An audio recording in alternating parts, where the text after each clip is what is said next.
Alors voilà, actuellement les couleurs sont CMJN et je vous avais expliqué qu'il vaut mieux, à moins que vous ayez une très bonne raison de faire autrement, il vaut mieux travailler les couleurs en RVB puisque de toute façon quand vous allez intégrer le document dans InDesign, vous allez pouvoir l'exporter en CMJN si nécessaire. Mais CMJN c'est assez restreint comme performance couleur, donc il vaut mieux travailler en RVB, alors on va les modifier ça.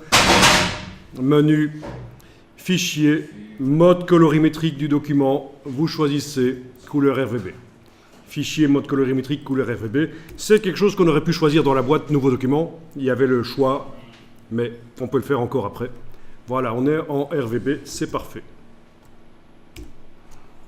Alors autre chose qu'on va modifier, c'est la transparence, qui nous ennuie toujours. Quand on demande d'afficher la transparence, c'est des damiers pourris. Alors on y va, menu affichage, afficher le damier de transparence. Puisqu'en fait, dans Illustrator, je vous rappelle que le fond blanc, là, c'est de la transparence, en fait. Et si vous faites des objets blancs, vous n'allez pas pouvoir voir la différence entre les objets blancs et ceux qui sont transparents. Donc, il faut absolument pouvoir, de temps en temps, aller activer la transparence. Donc, c'est pas génial comme damier, bien sûr, c'est pourri. Et donc, tout ce qu'on est en train de faire là, ce sont des choses qu'on ne devra plus faire par la suite, puisqu'on va enregistrer le document à l'endroit spécial et on va pouvoir... Alors on va aller modifier la couleur de ce damier de transparence. Menu, fichier, format de document.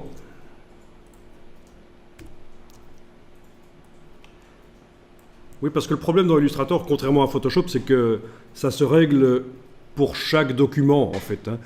Si vous n'aimez pas le damier de transparence qui est là, pour chaque nouveau document que vous allez faire, vous allez devoir les modifier, le damier de transparence.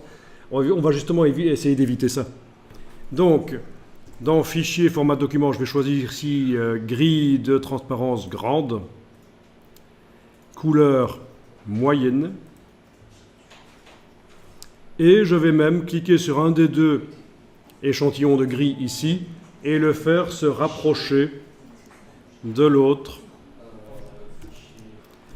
Donc vous choisissez l'un ou l'autre, par exemple je vais prendre le plus clair, je clique sur lui, et il est possible que vous ayez cette palette couleur qui est propre au Mac en fait. Sur Windows, ce sera un truc différent. Voilà, et qu'est-ce que je dois faire? J'ai cliqué sur celui-là, je dois l'assombrir un peu pour qu'il ressemble plus à celui d'en dessous. Je ferme.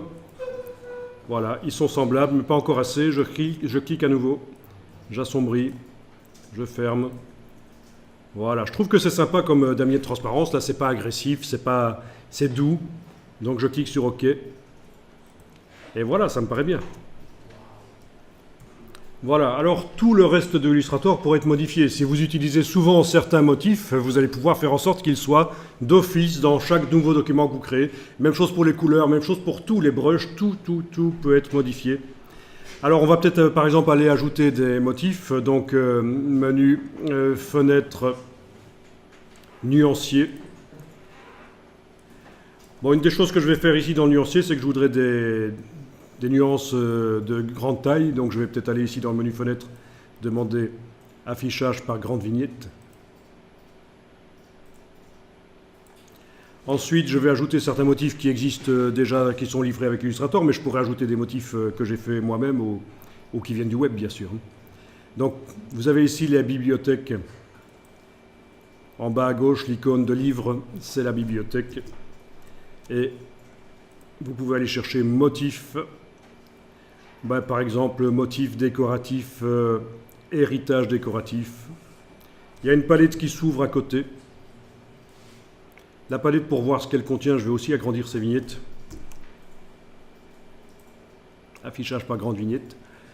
Et s'il y a des motifs que je trouve sympas, je vais les cliquer sur eux et ils vont s'ajouter d'office au nuancier. Voilà.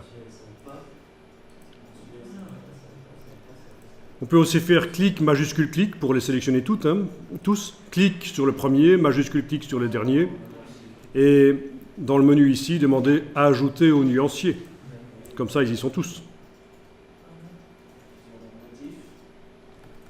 Comme ça, vous voyez le principe, parce que quand vous allez chercher des nuanciers de couleurs, vous aurez parfois des centaines de couleurs. Donc, le principe du clic, majuscule, clic, cliquer sur le premier, majuscule, clic sur le dernier et demander ajouter au nuancier, ça va vous régler votre problème, ça va aller vite. Voilà, bon, c'est juste un exemple, je ne vais pas aller plus loin. Vous imaginez que tout ce qu'on peut apporter comme modification à un document Illustrator peut être ajouté comme ça dans toutes les palettes. On peut ajouter des choses.